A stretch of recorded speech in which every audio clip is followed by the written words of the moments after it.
What's poppin', y'all? Welcome to another episode of Rock Pops. I'm your ringmaster and host, Rock Blackwell, and with me today is a very special guest. I got my buddy Brandon J. Benfield. What's up, Brandon J? What's going on, dude? What's up? I'm happy to be here. All right, glad to have you. Okay, so what we're doing today is we're talking Batman v Superman: Dawn of Justice. Not only so, but we're talking it spoilers. So if you have not seen the movie, bookmark this. Come back, hit the watch later. Come back. Then listen to us. Go see it first because you need to see this in theaters for yourself. No pirated versions, none of that crap, okay? Go see the movie, then come back and watch. Or if you don't care about spoilers, stick around. But this is your warning. We're going spoiler heavy. Yep. I'm going to say something in 5, 4, now's your chance. 3, 2, I'm warning you. 1, Superman dies in the end. You should have been gone if you heard that. If you didn't want to hear it, now you know, okay? But we'll talk about that. We'll talk about things that we enjoy, things that we think could be done better. We'll give our overall impressions. That's how we're going to handle it. So we're going to just kick it off right now. But before we do that, actually, I do want to say one more thing. I want to give a special shout out to Comic Book University Comic Book Store, which is where we are. They're letting us shoot here. So go out, support your local comic book store. If you're here in Indianapolis, which is where we're at, that's right. If you are here in Indianapolis, come to Greenwood, to the Greenwood area, Comic Book University. Tell them Rock and Brandon sent you, and we'll see what can happen. So, Brandon, let's talk about this movie, Batman v Superman. All right. Coming out of the film initially, we were one of the people, a couple of the people who got to see it early. Coming out of the film initially, I didn't feel so hot about the movie. Kind of off camera before we started, we were talking about kind of your feelings about a previous movie, and my feelings matched this one. I felt kind of soulless because I love Superman. I mean, I like all superheroes, but Superman is my guy, okay? And I just felt like this movie didn't live up to par after my first viewing. Some things went through my mind after the second and third viewing, and I'm going to see some more. That really changed how I felt about this film. I know you've had a chance to see it more than once now. What are your overall impressions? Just talk to us, talk to the people, tell us what you liked. So I've seen it twice. I saw it the Monday night with you. Mm-hmm. I had a different reaction when I walked out of the theater with you. I loved it. Mm-hmm. I know a lot of people, probably half the people won't agree with me, but when I walked out of there, I left there satisfied. And I'm a true critic of a lot of movies, so I really feel like this one really hit right on the mark for me. So. Okay. All right. Now, what were some of the things that hit right on the mark? You said you hit on the mark. Would it be like, was it the storytelling? Was it the characters? What really resonated with you? If you had to take out one thing that really resonated with you, what would it have been? Well, to me, I really loved how they were able to marry two future stories. And I say future stories because a lot of times we are so pressured to have spoiler. We are so pressured to have origin movies. Mm-hmm. I mean, I feel like the last 15 years has been nothing but origin movies. Mm-hmm. Reboot, origin. Mm-hmm. What I loved about this is it was like a middle, further on story. Yes, Superman has only been Superman for 2 years. But gosh, we got to see Batman 20 years later. I mean, we haven't seen that yet. We've seen reboots and we've seen them go on a little bit. But it was nice to see a future Batman 100 years later, Wonder Woman. I mean, I was okay with it. You know what I mean? Like I liked that I got to get a next chapter and that I already had a lot of other origin stories in my head that I could just say, all right, I'm going to sit down. I'm going to enjoy this. Okay. Now let me tell you one of the things. The problem that I had initially with the film was, twofold. It was the script. I felt like not just the dialogue, but the way the movie was going, and the editing. It felt totally choppy to me. When I came back and I thought about it, and one of my buddies who was also there that night, we were talking about what the problem with the film from my point of view, and he said, well, actually, the nightmare sequence where Batman sees the Bat Demon come out of Martha's grave, like all the black stuff comes out. The Bat Demon comes out of Martha's grave, and I was like, what was the point of that? And he was like, well, it's actually kind of showing that Batman is turning into this thing, and he's kind of fear. And once I realized how personal all of the stories were, this movie became brilliant. great to me. From the opening sequence of the Martha death, which is straight, like it's almost a frame for frame from Frank Miller's The Dark Knight, with the pearls being shot, everything falling. It wasn't just to get the origin story of Batman out of the way, which the first time I kind of thought it was, but I felt like it was more in line with showing the personalness, particularly of Martha to Bruce, even more than Thomas. Yeah. Did you catch that at all? Yeah, and that was a nice thing to see because we got a lot of father-son things in Batman Begins. So this was a nice change to see that there, and I get especially the relationship between Thomas and Martha, how he wept for her when he saw that she was dead. Yeah. And to see her pearls like fly off. I mean, it was just like you could see the glass breaking. Now, did you notice that when Bruce fell down the hole, that as the leaves were falling, one of the pearls fell with it? I did not actually. Yeah. Yeah, next time you see it, check that out. Yeah, And where I was going with that, with the personalness of not only Martha to Bruce in the beginning, but then it switches automatically to I believe the destruction of Metropolis. Yes. From Bruce's point of view. And so then when he sees not only Superman and Zod destroying the city and his friend die, we see that it's not just the city's destroyed, but he's taken a friend of mine. Then somebody who works for him, his legs are cut off, and then you see a little girl who's lost her mother. Yeah. And I realized, I was like, okay, and then it cuts to Superman in the desert. Yeah. And long story short, we get the personal vulnerability of Superman more than kryptonite, which they show in between there, is his love for Lois. And later we'll understand his love for his mother. So once I saw like these personal things, it seemed a whole lot more like the editing made more sense, because they're telling us a story from a graphic novel point of view, not just an animated comic book made into a movie. They're telling it like a graphic novel. Did you feel that at all? I felt that way. Yes, I did. So when we look then as the movie goes on, and you're looking at different characters, man. I mean, there's so much going on in this movie. One of the things I'll say that I didn't care for was Lex. Okay, I didn't care for his portrayal. I didn't care for his score. Whenever his score came on, it drove me crazy. But the reason it jumped out at me so much is because the rest of the score, there was one other time I didn't like a score, when they scored Superman at the end right before he went to Doomsday. The music kind of threw me off. But other than that, the score was brilliant, and it went beautifully with Zack Snyder's beautiful, absolutely stunning visuals. But the things, even though I didn't like Lex, I think Jesse Eisenberg did act well, even though he seemed like he was acting. I saw that he was going for something different. But other than that, I loved every other, from Alfred to Lois Lane to Perry White. I guess that was Jimmy. Yeah, you told me that was Jimmy Olsen who got killed in the beginning. Yeah. If you haven't heard, Jimmy Olsen is the one who is shot at the beginning of the film. Spoilers. Yeah, well, this is all spoilers, guys. We've been told that you'll find that out in the R-rated 3-hour cut. Yeah, so, yeah. As far as Lex goes, I don't know if you want to jump right into the characters, go ahead, yeah. As far as Lex goes, I will say I liked him more the first time than I did the second time seeing the film, but I still liked him, and here's why. We've seen a very bald very angry Lex Luthor, very stoic, very selfish, very, different things. I feel like this is the first Lex Luthor that we've seen that, kind of really is a throwback to Gene Hackman. Yeah. And they're very, very similar.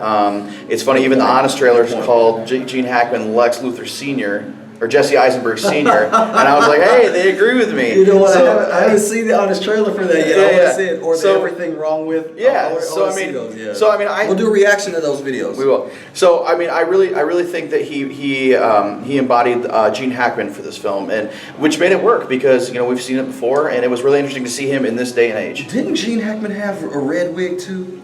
He did. I hadn't thought of that. Yeah. See, and this is, and we're going to get. It was like a reddish brown amber, but still. But either way, this is one of the things that we're gonna, because I want to continue down the things. We're just talking here. It's two people who've seen the movie. I want to talk about some of the good things, some of the bad things, so you guys can follow along. But one of the things that drives me crazy about this movie, both in that I love it and that it drives me crazy and I don't like it, is this movie is so brilliantly subtle. Yeah. That there are layers upon layers in this movie that I think get overlooked because we're so used to like what's in my face, the shiny Marvel version. And I love the Marvel movies. I love them. Okay, I'm not one or the other, but I'm just so used to that. Even when Fox does things, they try to kind of put it in your face. And when Fantastic Four tried to go another route, that didn't really work too well. That was more of a studio problem. Interfering, we're not going to go there with Fantastic Four. But my point is, I just felt like I wish that I didn't have to dig so hard. Yeah. And I wish the other fans didn't have to dig so hard because, like me and you, we're comic book fans. We are. You know, we know the comic books lore of these characters. We know the cartoon lore. We know the movie lore. And I think the average Joe in person, either they love it because Batman is in the movie and Superman is in the movie and they're blowing stuff up, or they're like, I don't know what just happened. Like with the Justice League flashback from the future or the multiverse, some people were like, who was that guy in the red? It's like, oh, that was Flash. Yeah. And I immediately connected with, okay, this is Injustice. This is Injustice, Gods Among Us. So either they're coming from the future, but more likely if this is Injustice, this is coming from our Flash has gone to the Earth 2, and I was trying to get help from back Earth 1, you know, all that together. At least that's what I thought. What did you think about that, by the way? Well, my wife actually was the one that pointed this out the second time we saw it. He comes back and he says, I'm too soon. I'm too soon. I didn't notice that at first. Yeah. And so he's like, I must be too soon. I think he was trying to point out, Lois is the key, is what he said. And I didn't notice that before. He did. You know, I really think that, I think they're going to address that in the next film. Do you think it's an injustice thing? For those of you who don't know, when we say injustice, I mean like the storyline Injustice Gods Among Us. In an alternate Earth, the Joker tricks Superman. The Joker kills Lois and tricks Batman. Oh no, tricks Superman. Oh man, I'm getting ahead of myself here. He tricks Superman into. And then Superman kills Joker and becomes a tyrant in this place, and so the Justice League there has to try to take him down. So that's what we're talking about when we say injustice. With other things that happened with very evident signs of Darkseid, I don't think this is going to be Injustice. I think that could have been Flash from the Injustice universe, but I don't think that's the direction they're going in. That's my personal opinion. Okay. And the only reason I wondered is because it seemed so perfect to say, you were right. He said, you were right about him, Bruce. You've always been right about him. Yeah. Lois is the key. But we see that this Superman gives his life for this world that's rejecting him. Yeah. And so I can't believe that this Superman, unless when he comes back from the dead, he's bad Superman. I mean, this could be a different Batman that he's talking about. You know, he was saying Bruce at the end says we need to be together. We need to rally when people more like you. Yeah. I mean, he could. You know, he said he's too soon, so he could be talking about a different Batman than the angry Batman. Yeah, that's true, and that's one of the other things. And like you said, this seems like a story that isn't an origin story. This is like picking up mid-story. So one of the other things I love and hate about this brilliant subtleness is that I believe Batman v Superman is going to be retroactively even more awesome. Yeah. As we see the things that they've planted, just like in the beginning, we see the end of Man of Steel. Yes. From Batman's point of view, we're going to get that Flash coming through the portal from the other point of view. Yeah. And so it'll be like, oh wow, that's what was going on the whole time. When it's all said and done, I think when we all have these on home video, I think we're going to be able to watch Batman v Superman somewhere in the middle, not before. That's how I look at it. And I think you're right. I mean, we may watch it before, but we'll understand that the timeline where it falls as they're weaving the story. So I hope WB sticks to their guns on this because if they're going for it, you need to stay with it now. Don't give up and change course because then what you just did makes no sense. But what did you think about? We've talked about Superman a little bit and Batman a little bit. Because I love Superman. I have a certain aversion to some of the ways that he was used in this movie. I never got to see Superman be Superman and enjoy being Superman. It always seemed like a chore. Yeah. How did you feel about how they used Superman? What did you think about Batman? I loved Batman. I mean, he was brutal. It threw me off that he was killing people. I was like, did Batman just kill people? Did Batman just use a gun? But nevertheless, I was cool with it. What did you think about Superman? What did you think about Batman? What did you think about Wonder Woman?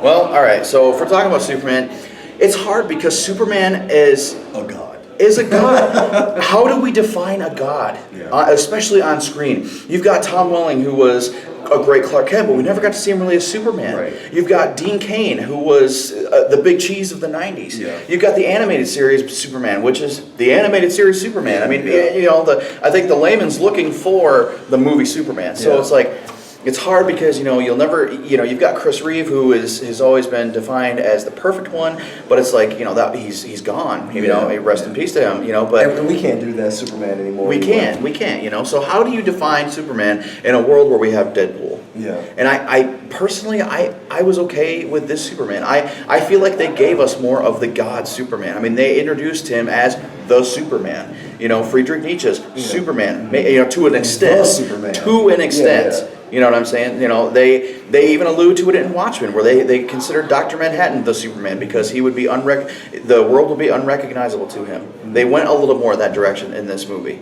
Well, in this series. Don't get me wrong. I mean, like, I love Man of Steel. I do too. That movie is no flaws in that movie. For you guys out there that did not like Man of Steel, shame on you. That movie is great as a first contact movie. I mean, Jarrell. We're not talking Man of Steel now, but yeah. So go ahead. Sure.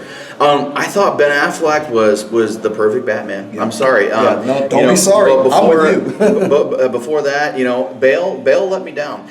In The Dark Knight, where he just kind of jumps off the roof to save Rachel Dawes, doesn't use a grapple hook, doesn't open his cape. He just like falls on a car and he softly says, "Are you okay? Are you okay?" That wasn't Batman to me. Batman, When Ben Affleck pulled out the grapple hook and was using it to fight the guys and, you know, to actually grapple up to a building, that automatically beat Batman as Bale. Or he beat Bale as Batman for me. Yeah. So I thought he was an amazing Batman. I can't wait to see what he does in a solo film. Okay, before speaking of solo film, WB just dropped 2 dates: October 5th and November 8th or 11th, something like that, in 2018.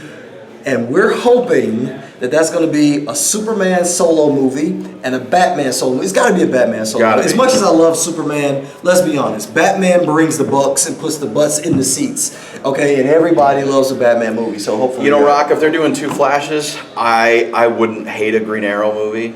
You know, I wouldn't hate it. I mean, hey, Batman, Superman, please give it to me. But if we could get a cinematic Green Arrow, why not? If we could, I don't. But they haven't introduced him on the slate. They haven't talked about that at all. But maybe it could be the Green Lantern Corps too. It could be. You know, I love me some Green Lantern. I gotta have my vegetables. I gotta have my greens, man. Yeah, that's right.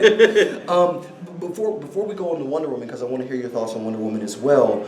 When we looked at Batman, one of the things that I also liked about this movie and the beautifulness was in that first scene when we see Batman as Batman. He was creepy. Yeah. It was like a horror. There was some horror elements throughout this movie. There's so many layers to this movie, guys. Yeah. You got to see it more than once to really appreciate what Zack Snyder and Chris Terrio were trying to bring us. Don't let the critics steer you away. This movie's layered and it's good. So what did you think about some of the horror elements there that were like, the cops were freaked out over those girls? It's like, it saved us, but they didn't want to come out even though it saved them. What you think about that? You know, it was, I feel like it was all a part of Batman being able to instill great fear into enemies, and, you know, sometimes it rubs off on the innocent too. But I mean, it's Batman. I mean, you know, The Dark Knight Returns is what took us from campy Batman '66 to Because I'm Batman. Because I'm Batman. And I really feel like that was a good defining, you know, part to the character of this is why he's Batman. You know what I mean? He is dark. He is scary, and he has to be to save the world. That's right. Okay, so my wife, her shining thing that she took away from the movie was Wonder Woman. She loved Wonder Woman. And I gotta say, when they cast Gal Gadot, I was a little nervous. But look, I'm not a Hollywood director. I'm just a fan. I'm a guy who likes movies and likes superhero movies and such. So, what do I know? I'm so glad with how she portrayed it, especially that little part where she gets whacked in the mouth from Doomsday and she smiles. Dude! Yeah, that was fantastic. I love that. I heard some people didn't like that. I was like, what's wrong with you? This woman is a warrior. Yeah. She's withdrawn from the realm of men, so she hasn't had a good fight in 100 years. Yeah. And she's in the middle of a good fight. Of course she's gonna smile. She's like, I love this. I live for this stuff. Yeah. You know, anybody who enjoys a challenge, you're like, yes, that's what I'm talking about. What'd you think about how they used Diana? Let me say first, I loved Wonder Woman. I have a hard time saying who I like better. At some minutes, it's Batman. Other minutes, it's Wonder Woman. I'll tell you what, Brock. I saw the movie the first time. We saw it together on the Limax, the smaller IMAX. The second time I saw it on the 70 millimeter IMAX, the one that you don't see very often. So for some reason, I must have missed under Wonder Woman's introduction, like her first little tidbit of You mean as Wonder Woman or as No. Like I saw her in the movie, but I for some reason I missed. Either I missed it or it just was that much more glorious in the bigger IMAX. Was this? Oh man, that was beautiful. It was like sparkles. And I'm like, oh, please be mine. You know? Yes, dude, absolutely. For some reason, the second time I saw that part, it was that much more majestic, and I'm like.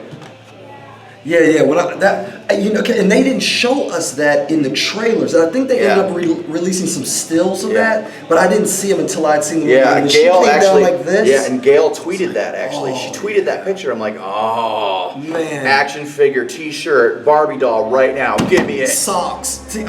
Wonder Woman, everything. Look, whoever makes T-shirts, if they make a man's size Wonder Woman shirt, I want it. I'm pretty sure 80s tees do. Okay, I'm on it. I will rock Wonder Woman.